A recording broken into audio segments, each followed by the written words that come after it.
And Kevin, it's all yours. I'm letting you to go ahead and take control. Thank you.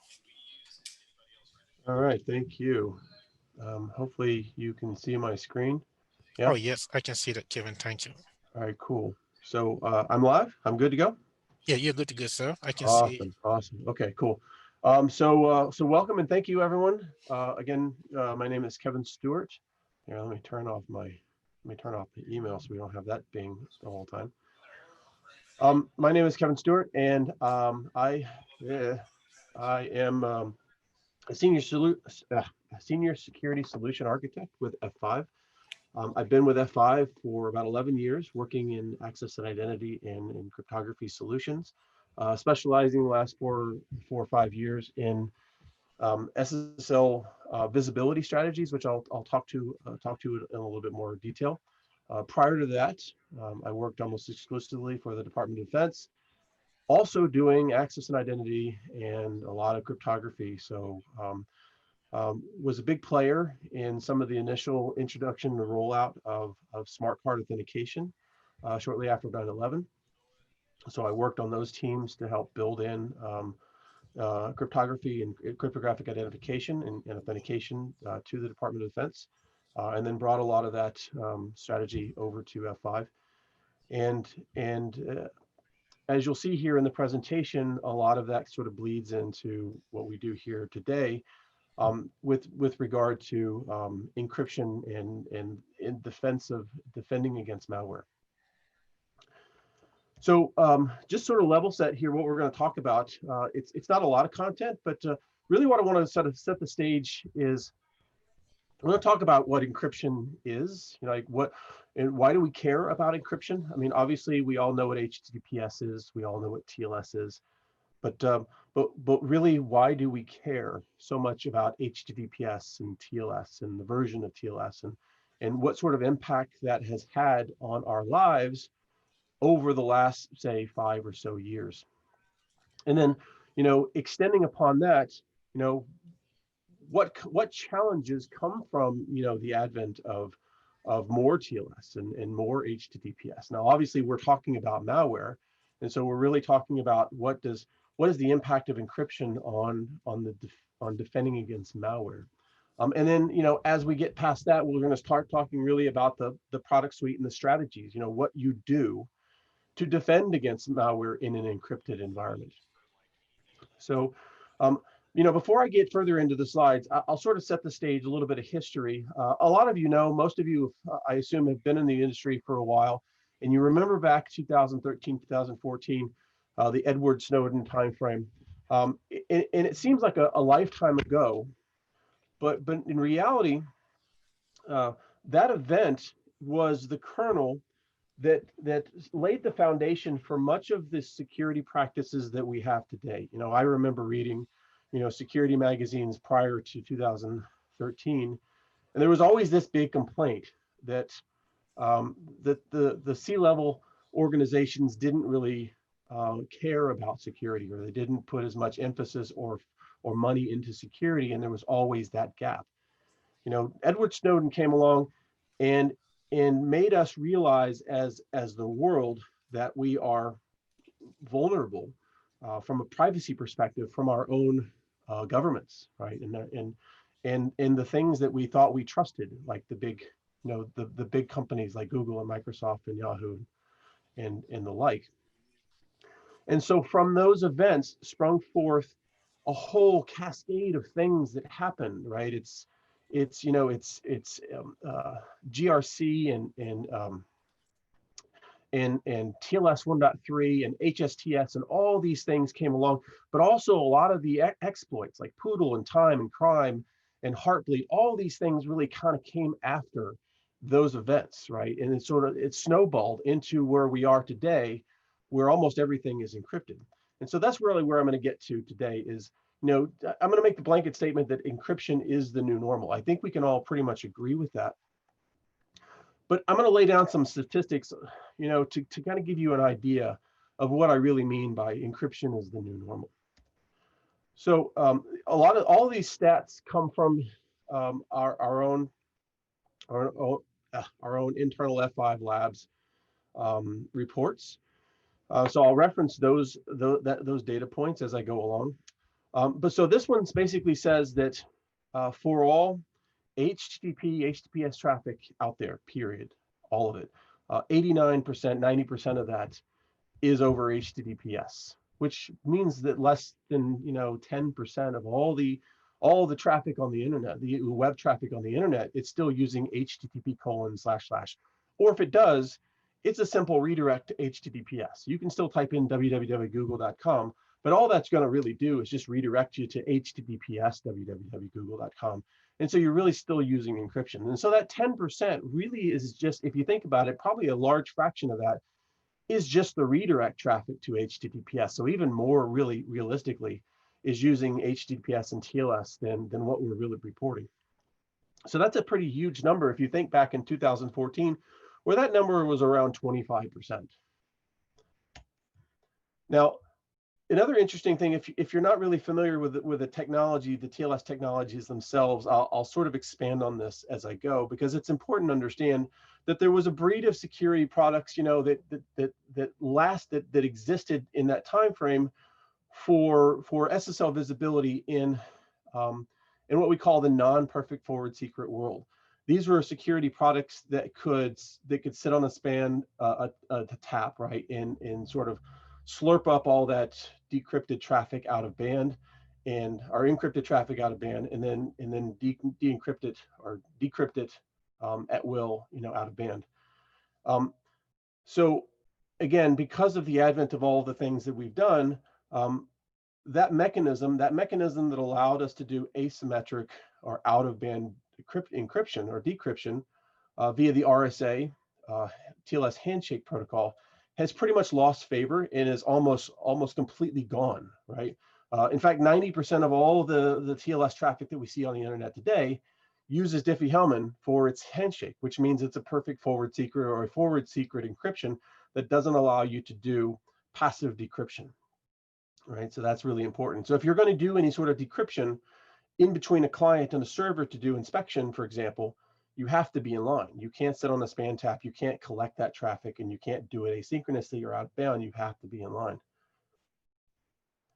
And oh, by the way, TLS 1.3, right, which has been around for a while, has, it basically the motivation for that basically started around 2015.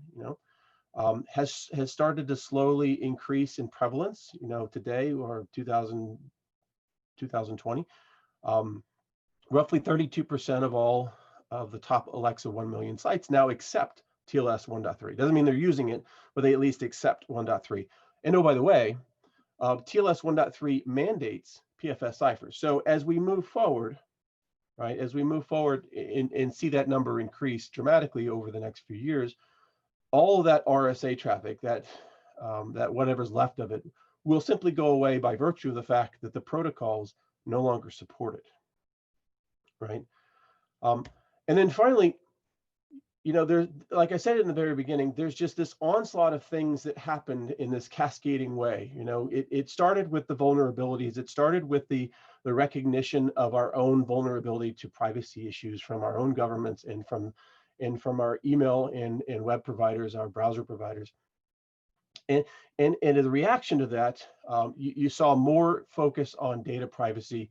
You saw the browser vendors specifically, ramp up their security postures, removing support for SSL2 and SSL3, and then eventually TLS1 and 1.1, right? You saw certificate authorities like Let's Encrypt become easy, right? The Acme stuff becomes not only easy, but free in a lot of cases. And so that barrier to entry for just getting a certificate has been almost completely removed for the small businesses, for the mom and pops that simply didn't have the IT staff to understand or afford these things. All that has basically vaporized, right? Search ranks, right? Again, just the ability to have an HTTPS : / in your URL, and it makes you more prevalent to a competitor that it doesn't, right? And like I said earlier, GRC and GDPR, all these things, while they don't specifically require HTTPS or a TLS version, they sort of make it hard not to do, encryption, right? And that goes for a lot of the US regulations as well. And also, continued growth of social networks and Office 365. I mean, it's safe to say that probably all of us use Office 365 in some way, right? Whether it's your email, whether it's your Office documents, whether it's Teams or other collaboration tools. All of that traffic is huge. It's voluminous, and it's all over TLS, right? So there's just a ton of that, and so there's just all of these things cascade into that number that I showed you in the beginning, which means that really TLS is the new normal. And so really, what does that mean, right? So why do we care? I mean, what's the big deal? Why am I talking about this? And really, so what I want to get into really is to talk about malware. And I think, and again, we all know what encryption is and we all know what malware is, but do we really understand what encrypted malware is, right? Malware itself is that malicious software that does bad things. We know that, right? Encrypted malware is malicious software that's encrypted to evade detection.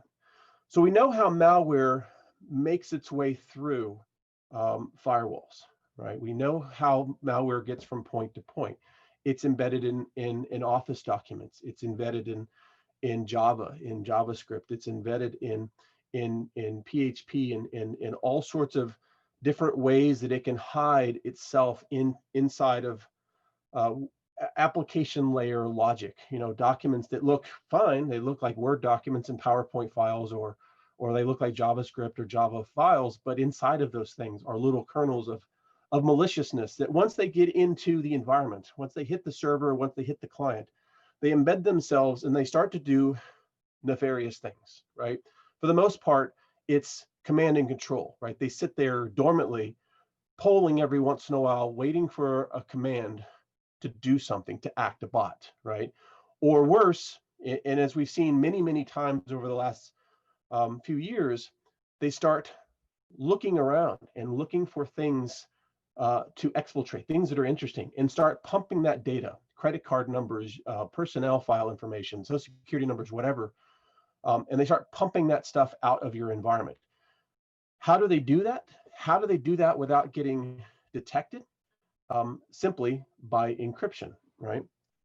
And here's another really interesting piece of information. Again, these are all stats that you can find in our F5 Labs reports. These numbers are the average number of days that data breaches go undetected. Now think about that for a second. Now, just even though the lowest number of 71 days means that a breach has happened, that malware has planted itself on some server somewhere and is starting to exfiltrate data, right? It takes a full almost 3 months before anybody realizes this, right? In the Americas, and in almost a year on the other side of the spectrum. Now that's a lot of data, right? That's an enormous amount of data, and all of this is going across encrypted channels. It looks like normal TLS. It looks like normal HTTPS. It looks like normal TLS 1.2.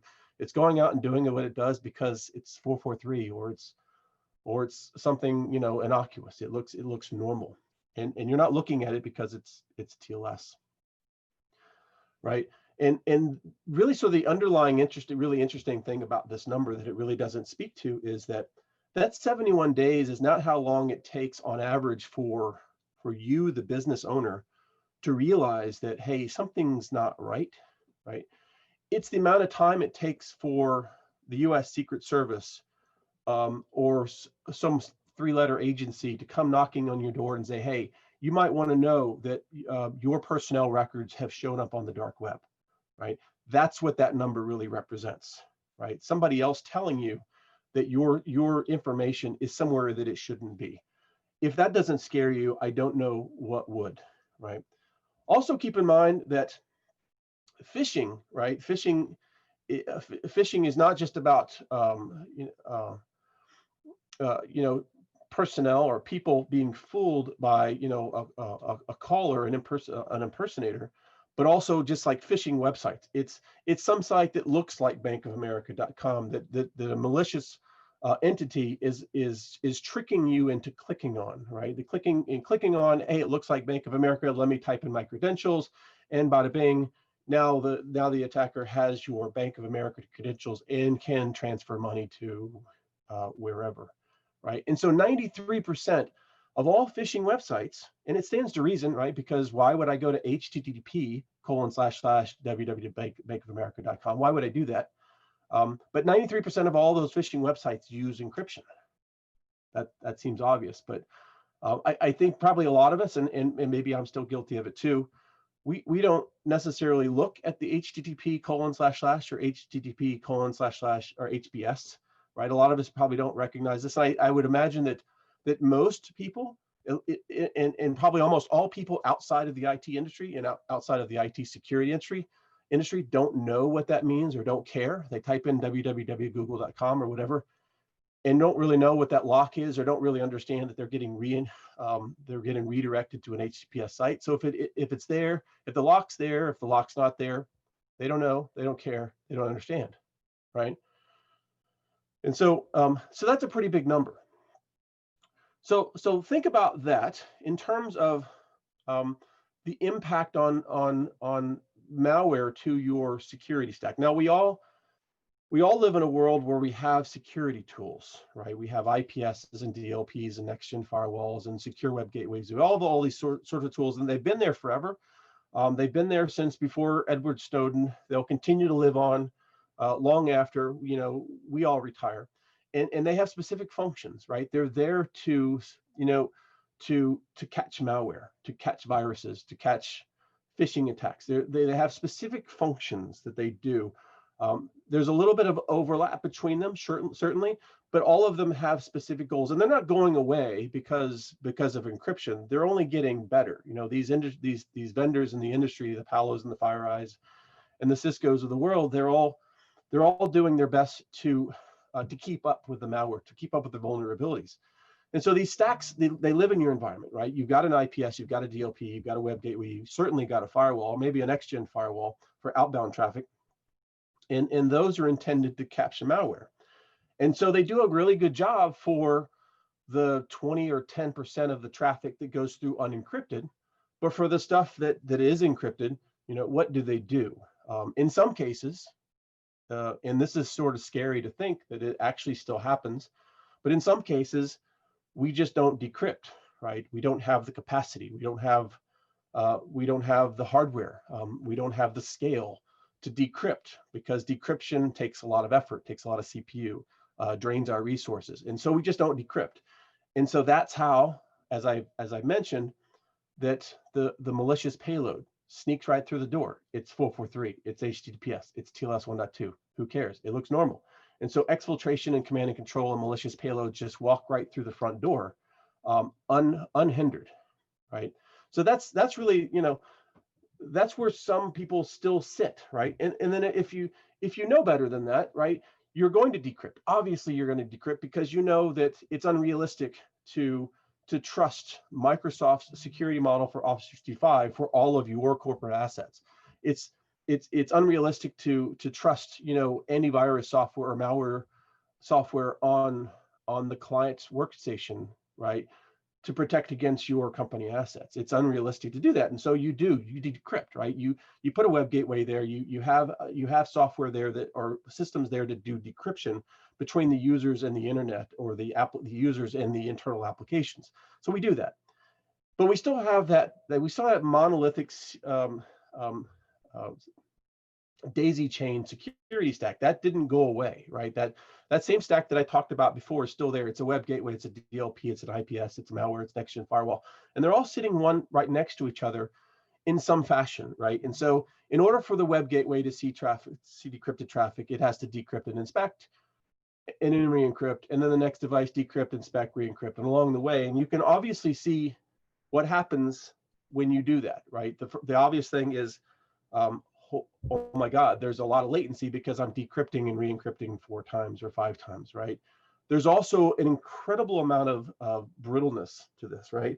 Especially for forward proxy traffic where you have to forward your server cert, that becomes extremely brittle. Not only latent, not only extremely complex, but also very brittle. And then you have to deal with like PFS, perfect forward secrecy, Diffie-Hellman, and different crypto stacks. What if the web gateway supports ECDHE, but doesn't support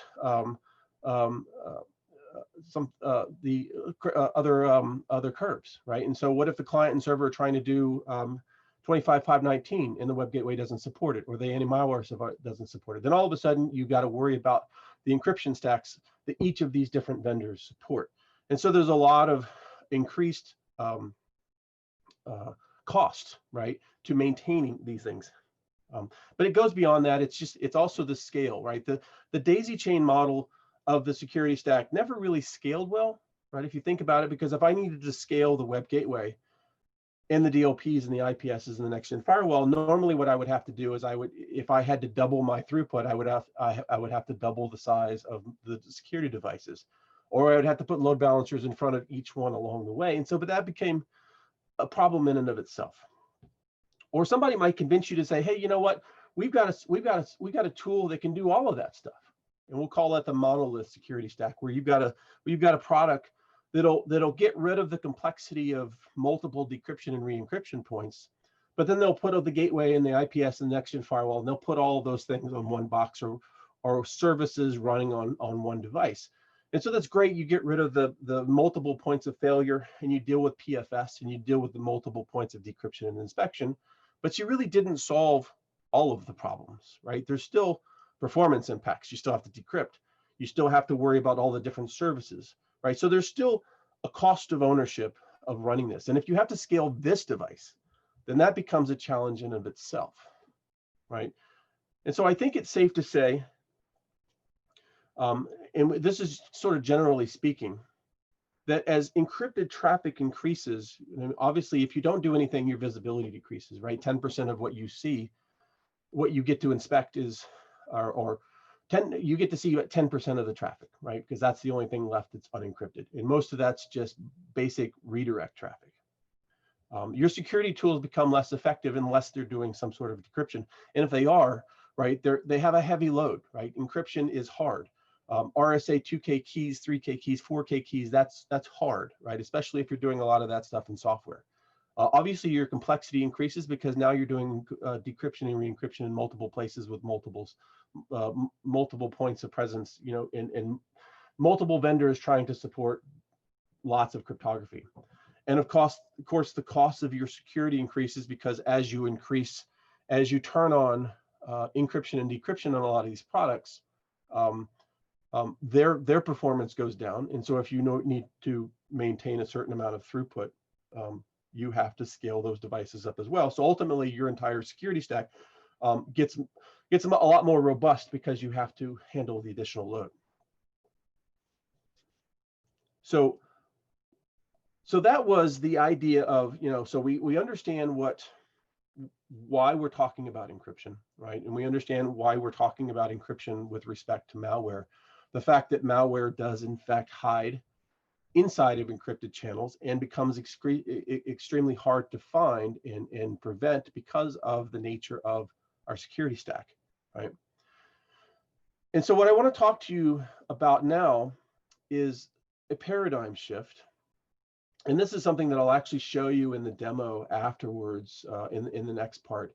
But what I don't really want to talk about so much about encryption, because I think it's safe to say, and I hope it's safe to say that most security tools today do some sort of encryption or decryption, so they can all do it. The FireEyes, the Palos, the McAfee's, the Semantics, they can all do decryption. So that's not really the issue, right? That's not really what we're worried about. What we're worried about is the orchestration. We're worried about what happens when you decrypt and how many times you decrypt and what you do with that traffic once you've decrypted. And so I want to move away from, you know, the idea of a very, very brittle, very latency-driven, multi-point of presence decryption model into something that we call at F5 an orchestration model, and specifically a dynamic orchestration model.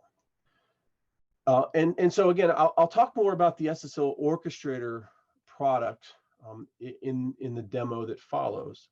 But basically, it's a paradigm shift away from the typical daisy chain security model that we're all used to, right? It's no longer the client goes to the gateway, the web gateway, goes to the DLP goes to the IDS or the IPS, and then the next gen firewall.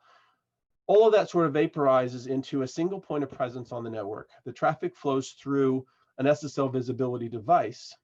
That thing then does decryption and re-encryption one time. So that gets rid of the complexity and the latency involved, induced by decryption and re-encryption. And then what it does inside of that, right? What it does inside of that decrypted and re-encrypted point is the thing that is the paradigm shift. It moves away from the daisy chain. And it's that level of flexibility that we bring to the table in this dynamic orchestration that is really the game changer, right? That's really where the magic happens under the hood. What we're allowed to do in this environment, in this architecture, is basically to plug all of these different security products into or at least adjacent to this SSL visibility product. And the SSL visibility product will decrypt, and then will create channels and drive the decrypted traffic through these different security products, and then the traffic will come back and will re-encrypt it on its way. But it's not a daisy chain, right? Because what we're allowed to do now is insert a classification engine, very much like a firewall rule set that matches traffic based on who, what, when, where, source, destination, port, protocol, user identity, group membership, URL classification systems, IP classification systems, geolocation, subnet matches, you name it, all of these different classification things that you can look at the packets, the flows, and say, oh, okay, well, this is clearly HTTP because it looks like HTTP, or it's 443, or it's 80, or we've cracked it open and we can see, hey, that's a getter, that's a post, or whatever. Or we can say, hey, this is financial data because we pulled it, we looked into our URL classification system and says, oh, this matches a financial category, or something like that. We can create all these different rule sets to match traffic, and then we can apply actions to these things. Again, very much like a firewall rule set. And we can allow and block the traffic. So I don't want to let malware, or I don't want to let Tor endpoint traffic go through based on IP classification. Or maybe I want to let financial traffic go through, obviously, but I don't want to decrypt it because I don't want to be responsible for storing the log data for user finance or health related information. So I'm going to decrypt that, but for HTTP, I'm going to allow it, I'm going to decrypt it. And at that point, I'm going to select a set of services, right? And that's that set of services at the top. So the next gen firewall, the IPS, the DLP, the FTD, the FireEye, whatever. And I'm going to select those dynamically. I'm going to say, I want my HTTP traffic to go through the set of services that can make use of HTTP traffic, the ones that actually care about HTTP traffic. But and for all this LDAP traffic, I'm going to decrypt it, LDAP-S, but I'm not going to send it to a web gateway that obviously doesn't care about LDAP traffic, and I'm not going to send it to a FireEye, obviously doesn't care about LDAP traffic, but I am going to send it to the IDS and the TAP service and the firewall because, hey, they need to see it. And this financial stuff, I don't want to decrypt it, so it doesn't make sense to send it to the web gateway because he can't see it, and the DLP or the ICAP can't see it, so he's not going to make use of it. But the next gen firewall certainly still wants to see it and log it and let it know, and be known that that the traffic is actually flowing through. And so I can define these different service chains, if you will, and then drive traffic through these sets of services dynamically. Now, the additional cool thing about this, the really cool thing about this orchestration model, is that these are no longer daisy chains. These are individually addressable security services that I can now load balance independently. If I need to scale up the next gen firewall, for example, because it sees all traffic, whereas the DLP maybe only sees HTTP traffic, then if I have, if 80% of my traffic is, or let's say 50% of my traffic is not HTTP, then I can double the size of my next gen firewall without doubling the size of my DLP stack. So I can add more next gen firewall services. I can load balance them. I can monitor them. I can skip them if they fail, right? I can go around them, right? But I don't have to scale up everything in my architecture because not everything necessarily needs to scale up because maybe they don't see all percentages of the traffic, right? And so what I like to see, what I actually see a lot of in the field, and again, I've been doing this for a really long time, but again, moving away from just the aspect of decryption and re-encryption, which is obvious, right? You may have a situation where you have a malware product that is going into life, or you're not sure that you like it, or it's too expensive, or whatever, and there's other competitive products that you want to try. Now, normally what happens is you spin this up in the test environment and you send test traffic through it, and it looks like it's okay, and you read the docs, and then eventually, you schedule a maintenance window, and you deploy this malware security product into your production environment, and you cross your fingers, and you do it at midnight, so there's not a lot of traffic, right? And so 8 o'clock comes along, people start logging in, right, and something doesn't work. So it's just something fails because you never tested it with production traffic. You couldn't have. And so what do? You do another maintenance downtime, you pull it back out, and you sweat bullets, and then you go talk to your C-level staff and explain to them why things failed the way they did, blah, blah, blah.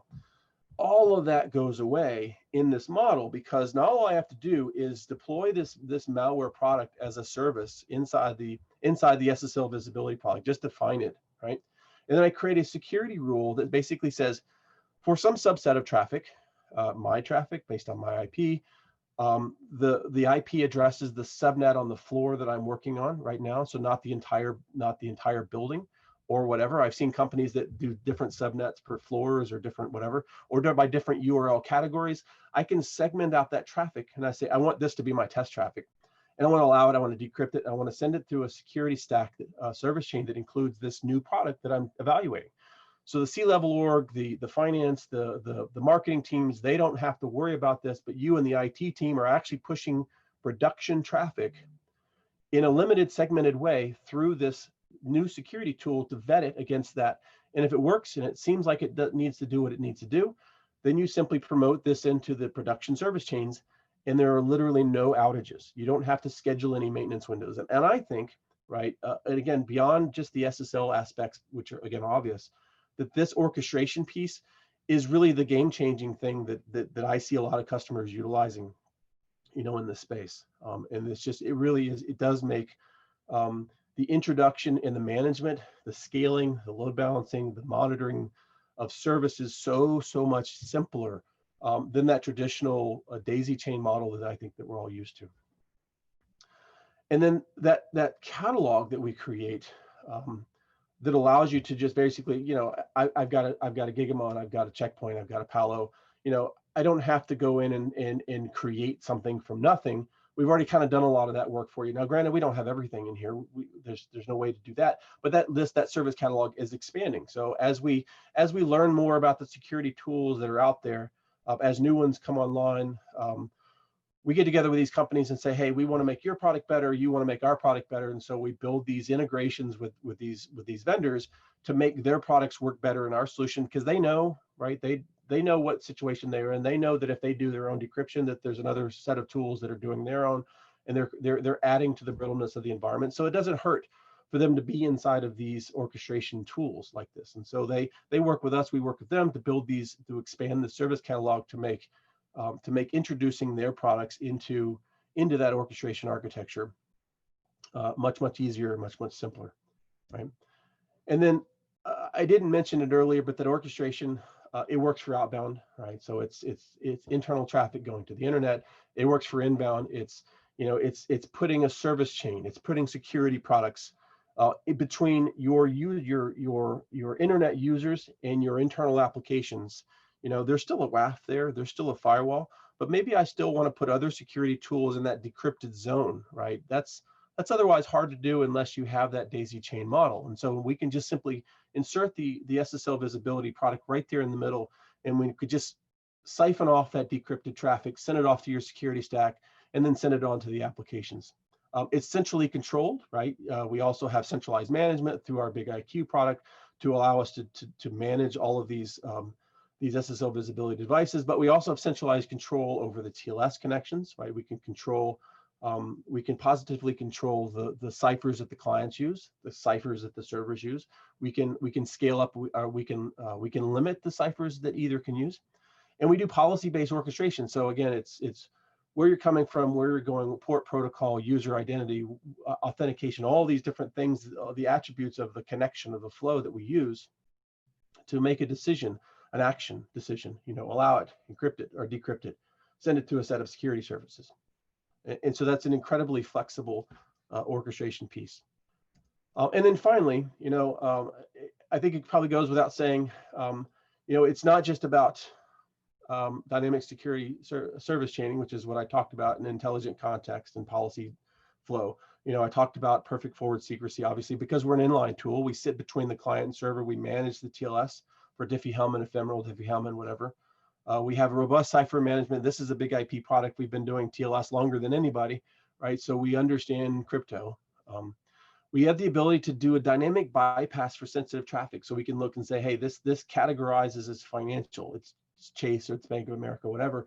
And so we can say, oh, we know this is financial. We're going to bypass this traffic based on a category model, a URL category model.